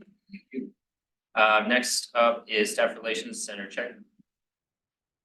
we discuss case for change updates with ADP Link? It was, our meeting was held 2 hours before the Q and A, so he gave us a brief little update, talking about the 3 different buckets, finance, HR, mission driven.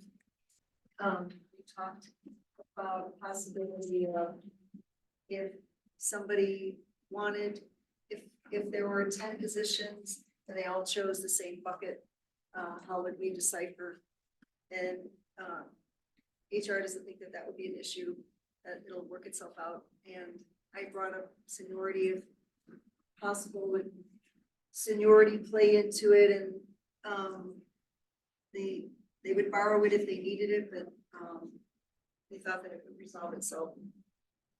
We talked about job descriptions were in the works, being lined up with pay equity. Athletics was not a part of this. Then Bob lined out the timeline and how this is going to happen for April and May. And said that it affect 15 to 20 HR positions and 70 to 90 finance. They're working through the solid and dotted lines for management. A question came up about remote work agreements, and those are renewed on an annual basis. So HR is looking at the ones that are filed with HR, looking at the agreements that are in place now to see if it still lends to flexibility or not. If not, maybe possibly additional flexibility, but it is a benefit that they realize, and they're trying to see what they can do about it. But right now it's unknown. It's not given, but those remote agreements are renewed on an annual basis. And then we touched base a little bit on WildCloud and financial issues that go to WildCloud Health that seem to fall in a black hole. And so even though this isn't really in Bob's house, he's taken he's hearing some of it, just some of the issues that are going on, and we're gonna bring in HCM people at our next meeting to discuss some of these issues. Lastly, we talked about half-acre summer hours, which some people were wishing that there's hope on campus that it could be shifted. Hours being kept the same basically and not changing for the summer.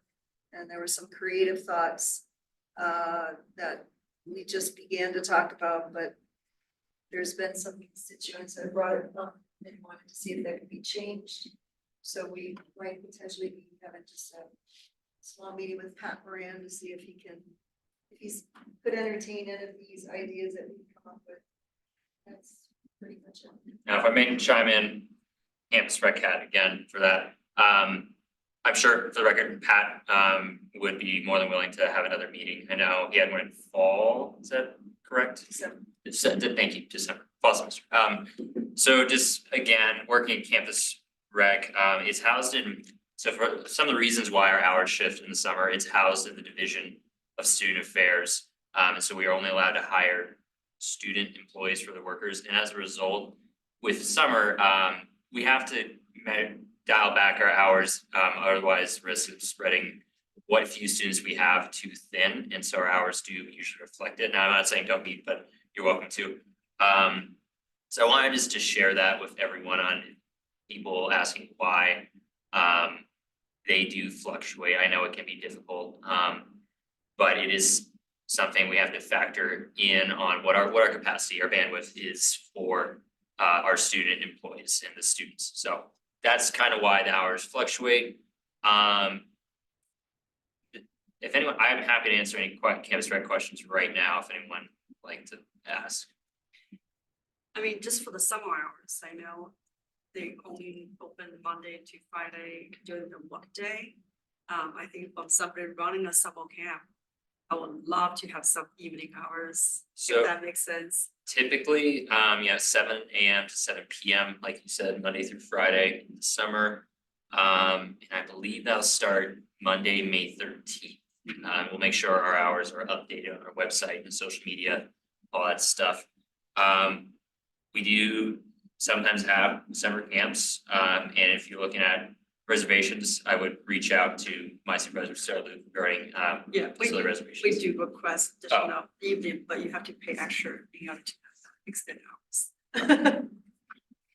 Any other questions? Yes, Senator Fletcher. President Cuomo, is it contingent on whether you can hire student staff to cover for the summer, or is that a problem? It can fluctuate, to be honest with you. Some years are more difficult than others. For example, I was just all by my lonesome for a few weeks in June because my lifeguards left for vacation. So that does make it difficult to cover certain hours and times. It's not intentional to be restricted on hours, but it's something we have to keep in mind of who our primary staff population is for the gym. Sorry, if you want to send me an email later, I'm happy to answer. Oh, okay. Anything else? Do you think it's worthwhile to meet with Pat or just chalk it up that it would ever happen anything? I think my opinion would be biased, given that I work in that department, so I think you should do what you think the staff would want most. Pat is a great guy and always will listen to people, I will say that, so that's my personal opinion on the matter. Okay, sorry, Chuck, did you have anything else you'd like to add? No.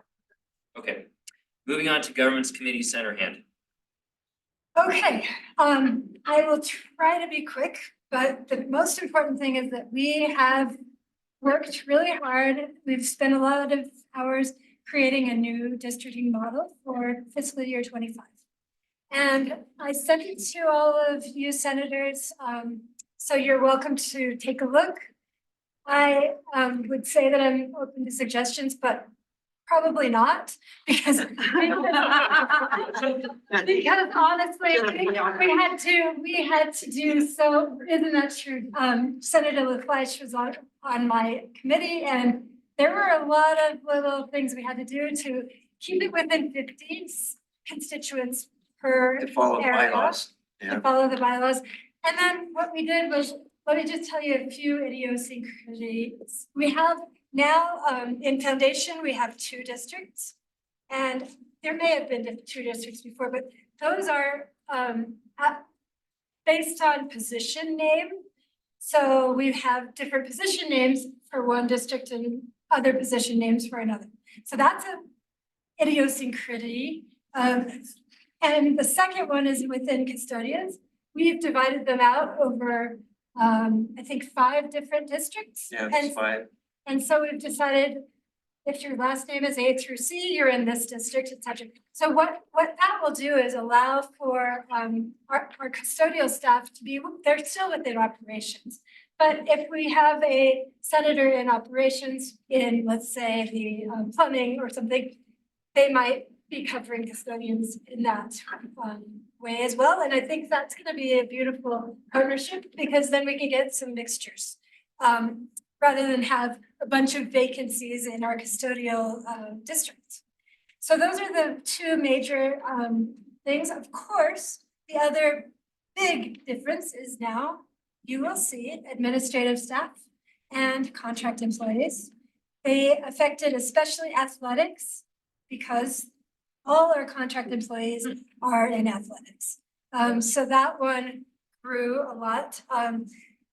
And what we also did was we arranged the districts based on on location. We really tried hard to do that rather than alphabetizing. So animal science and art aren't necessarily next to each other anymore. So that is how it all came to be. And if you notice that something that maybe you are serving outside of your home district or something weird happened, then definitely let me know. We tried really hard to notify anyone who was in that situation. But for the most part, we tried to keep current senators in the districts. You'll also note that you may have a different district number, and that's because we had to build 43 districts to encompass all of staff. So we decided, we had a really great idea to make sure that every unit had at least a district. So that meant academic affairs. We didn't want to divide, that's our largest level one organization. We didn't want to just divide it out and say, okay, you guys get the most senators. We actually made sure that every even small unit made sure that they were well represented. And that way, it turned out that academic affairs has 16 districts. It's the same number of districts that we already had in our older districting model. So we have the same number of districts, but these other units have grown. For example, SER is now its own district because it's big enough for that. So yeah, this can show that we have some senators that I still had in there that have expressed to me that they're not continuing a second term, such as Senator Payton and Senator Debbie Swizik. So those will be removed and shown as vacant eventually. Which leads me to the next piece of governance, which is nominations for new senators we've been getting quite a few, and we've been getting quite a few who have accepted. So we're already starting to put those new senators into their districts as pending election. So that election will take place next month. Question, just to make sure for me, but also for the group. So prior to election, you contact HR though to see if they are in solid standing before they move to the election phase. Is that correct? So the first thing I do is we connect with them and see if they're willing to serve. If they are willing to serve, I wait and I compile all of them, I hope. And then I send it all to HR at once and say, are these people eligible? And then we can move forward with the election. Love it. Thank you. Thank you for that clarification. And I really encourage you to step forward and be an officer. We need strong people to help serve to make this continue. And right now, we are hurting. We will be hurting if we don't have people who are willing to just put themselves out there. So please consider that. Just reach out to me or anyone else in governance, which is Senator LaFleche, Laura McKinley, Todd Loopers, and Ty Baker. That's it. Yeah. No. All right, thank you for that. So we will now move into the public comment area, and April French, I believe, is here for a comment. Yes, first off, I just want to thank every single one of you for the work that you do to represent us staff on campus. It's been really good for me to just sit in today and see what one of your meetings is like, understand the breadth of things that you do discuss. I read carefully Senator Nelson's report every month, but to sit in, it is a different level of understanding. So thank you for that. With those thanks, I also want to just be really clear that in any comments I'm making, I am not at all intending to go against any of the good work that you all have already done with respect to maybe serving on a committee with regard to the Deloitte study or anything like that. So I'm still grateful for all of that. But I am here to voice my own concerns around the way that things have been being rolled out and communicated around the case for change. Now, many of you, maybe most of you, were present either in person or online during the March 19th town hall. So I spoke twice. You're aware of some of my thoughts there. I'm not going to reiterate them here. But, you know, essentially my concerns fall under the concern that UNIREG 1.4, which is about shared governance, has not actually, the best practices that are outlined there have not really been honored properly. And held to specifically 3 of the 4, which of course now I have them, they're not in my brain. So, and one of them, of course, does have to do with transparent communication. Another does have to do with involving proper communication partners while the decision is being made, not after the decision is made. And so for me, I do see this, I have some significant concerns around lack of inclusivity in decision-making. I also am quite concerned at, and I'm going to just name this. I would imagine that you as staff senators are hearing this from your own people, and probably in those comments from the anonymous survey as well. But what I have observed over the last few weeks, predominantly, particularly since the March 19th meeting, and yet, let's be real, for the last couple of years, is in fact an environment around campus of fear. And it's not fear, as AVP Link, as much as I respect him, said during the trustees meeting, fear of the unknown. Yes, that does exist, but often it's anger about the unknown. So let's parse those emotions properly.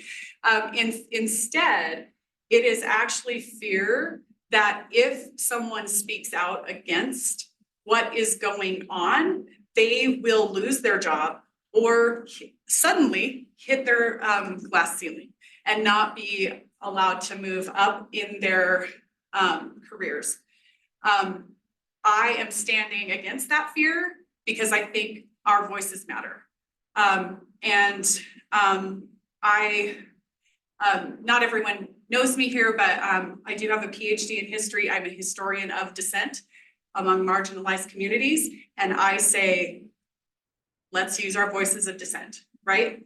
So I know that my voice does not represent every staff member. So I want to be clear on that. I'm not saying that I'm speaking for every staff member, but the stifling of freedom of expression because of fear of what's going to happen in one's position.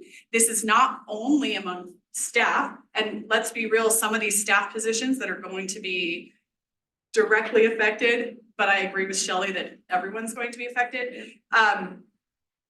They have some of the least power on this campus as opposed to the folks in the cabinet, right? So there's a huge power differential. And so they, of course, there's fear, legitimate fear on their end. As we heard from, and in the interchange between Chairman Sprague and Mandy Gifford from the Provost's office today, the deans did interpret a message they received as pressure to toe the line, right? I have also heard that staff senators are also getting and spreading that toe the line message. And faculty are hearing that toe the line message from both directions, right? They're hearing it from their deans and they're hearing it from the staff people who work like in their teams. So that fuels that atmosphere of fear that I'm feeling and hearing from colleagues, and this is colleagues from across campus. So what I am really here to request from all of you, and actually I've heard, I think this is happening, so this may feel redundant, but it is just a request that any of the staff feedback you have received via email from your constituents, any staff feedback from the survey, anything around the results of that climate report from last fall that a colleague from UCC did. And then I don't know very much about that risk assessment survey, but I do think some of that might have spoken into some of the fear that some staff employees do experience, that any of that information and comments and questions and concerns would be shared with the folks in power. And So I thank you, President Como. It sounds like you are definitely gonna be doing that with at least the survey results and the email. I'll let you finish and then I'll elaborate. Yeah, on the fantastic. I guess my concern is that, and you all are just fantastic about hearing your constituents, so I'm just concerned that there can sometimes be a block, I guess, sometimes, in terms of what the administration either is being given or is, hearing. So thank you very much for, allowing me to be here for public comments. And yes, please, I'd love to. do you have anything? Okay, so just to, for the last point to reiterate, so the survey, while ongoing, with cabinet did not meet next week. But did not meet last week. They are meeting tomorrow, at 8:30. So I will be, and I mentioned earlier, sending out, this PDF of anonymous comments, what I had, as well as, additional comments that we had staff send, constituent feedback email chains currently going. So they're taking the comments from there, putting that to just a Word document or PDF to attach with it so that nothing is lost in the folds as of right now. And that is the one on the agenda for cabinet tomorrow morning. So I'll be discussing that with the data we have currently. In regard to the climate report, I did send that last week to cabinet so that they have that data as well in conjunction with what we are currently gathering. So. Okay.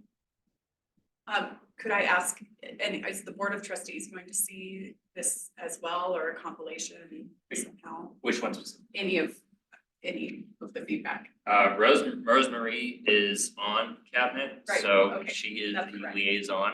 Yep. for- Okay, thank you. For it, so.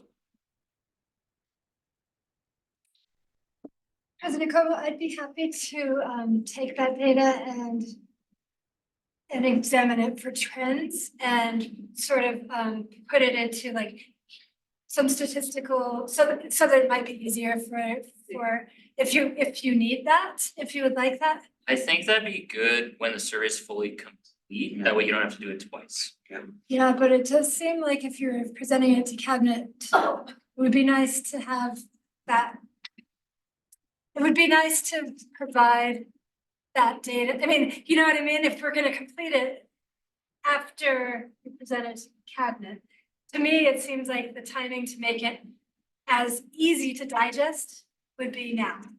That's just my opinion, but yeah, I could Just clarify, the PDF that I sent to Adam is broken down into bar charts, so it gives the numbers of responses. It also shows, based on their response, kind of gives you a really good idea of how people are feeling across.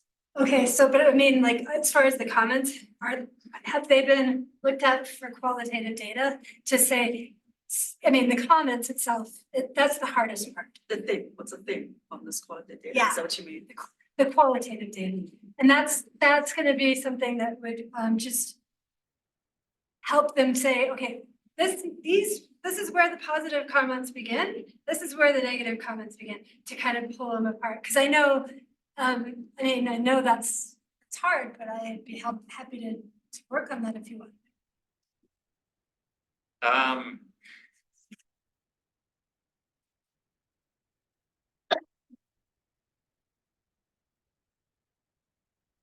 I think it would be good if you could do it like by his meetings. Yeah, can you do it by the end of the day? That gives the cabinet an easier way to digest it and see it, they will consume it. I might still have it, but I don't have it. I'm not opposed, it's just time, so, I'd like to. Sorry, the report actually kind of does analyze the comments, Oh, that's. which I did not include in this one, but I can send the one that does have those. Having read through it last night, You think it's good? I don't. I think it's, given its current state, not incomplete, it's ongoing, I think it's acceptable, but Senator Grossinger. I was just gonna say, like, any help you take on is gonna translate to your presentation of it. And the more confident you are presenting that information, the more seriously we get taken as a whole.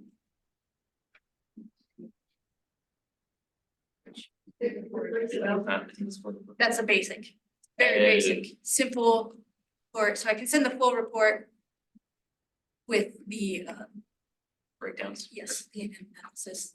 Why don't you do that and then I can get that to send it to cabinet before leaving today. Perfect. Sarah Nelson.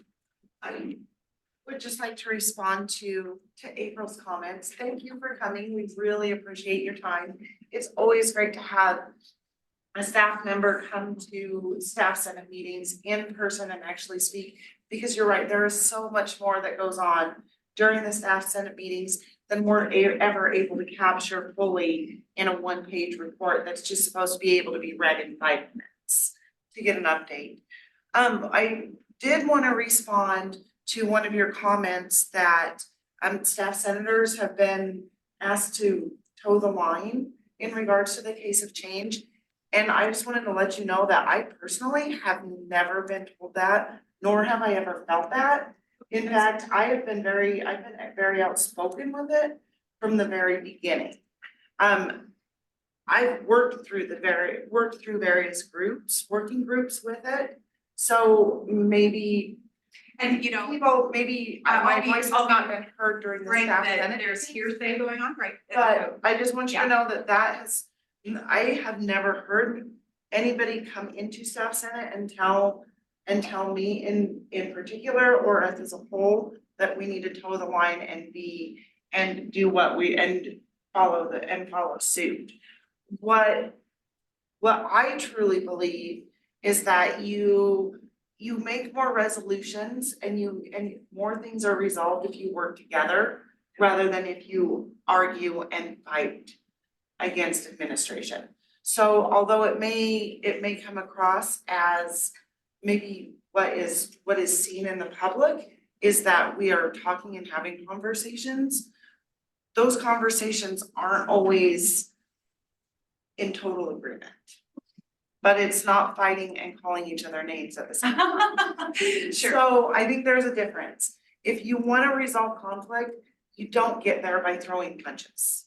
You get there by communication and working together through the problem. And that's in all areas of life. But I did just wanna let you know that toe the line comment for staff senate does not apply to, if it applies to some people, I'm really shocked to hear that and I'm sorry, but it doesn't apply to all of us.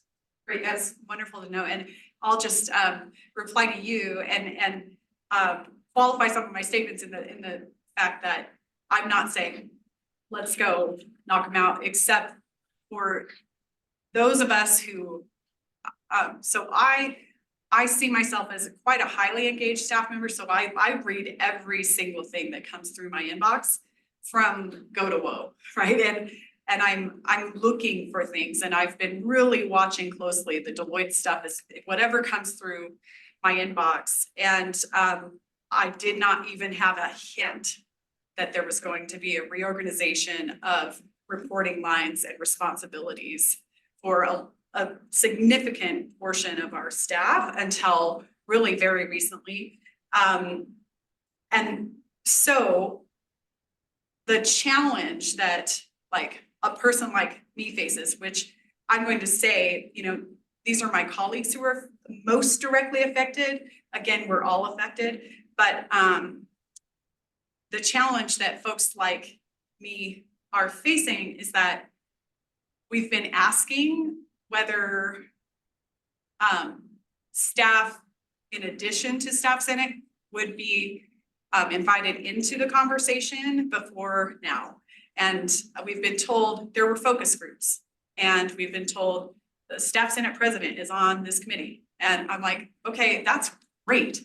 And also, can you hear from the rest of us? So just so you know, I guess I am just using my voice to say this because I think there are several folks on campus who might feel similarly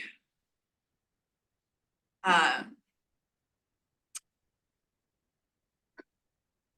guess in some ways distraught, right, about how this has been communicated. Understand. Senator Mann.